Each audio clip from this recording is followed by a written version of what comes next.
اللہم صلی علی سیدنا محمد وعلی آل سیدنا محمد۔ صدقے کی رغبت دیتے تھے کہ ہر وقت صدقہ نکالو، کہ اس سے بلائیں ٹلتی ہیں اور مال میں برکت ہوتی ہے۔ لوگ صدقوں سے ڈرتے ہیں، یہ تعلیم یہاں بہت کم دیتے ہیں۔ جتنا صدقہ نکالو بلائیں مصیبتیں ٹلیں گی، نہیں تو پھر صدقے خود ہی نکلیں گے، نقصانات ہوں گے، ڈاکٹر زیادہ پیسے لے جائے گا، ایکسیڈنٹ ہوں گے، ایسے بچت ہوتی ہے۔ اور پھر وہ صدقہ جو آپ نکالتے ہیں وہ ضائع نہیں ہوتا، وہ آپ کا بینک میں آخرت میں جمع ہو جاتا ہے۔ یہ بھی دیکھو،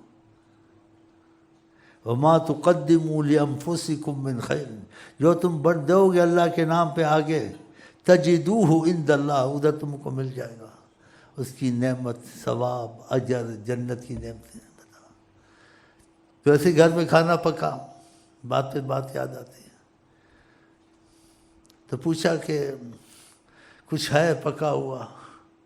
حضرت عائشہ نے کہا سب تقسیم کر دیا ہے، بس 2 ٹکڑے باقی ہیں، باقی کچھ نہیں ہے، باقی کچھ نہیں ہے، 2 ٹکڑے پڑے ہیں بوٹیوں کے گوشت کے۔ کہا تم کیا بول رہی ہو؟ کچھ نہیں باقی، 2 ٹکڑے باقی ہیں۔ یہ 2 ہی ٹکڑے باقی نہیں ہیں جو ہم کھا جائیں گے، جو اللہ کے نام پہ دیا ہے وہ سب باقی ہے۔ کہاں وہ نہیں ہے، وہ سب ہے جو کہتے نہیں ہے تو اللہ کے نام، یہ جو کہتے 2 بچے ہیں یہی نہیں ہے تو ہم کھا جائیں گے۔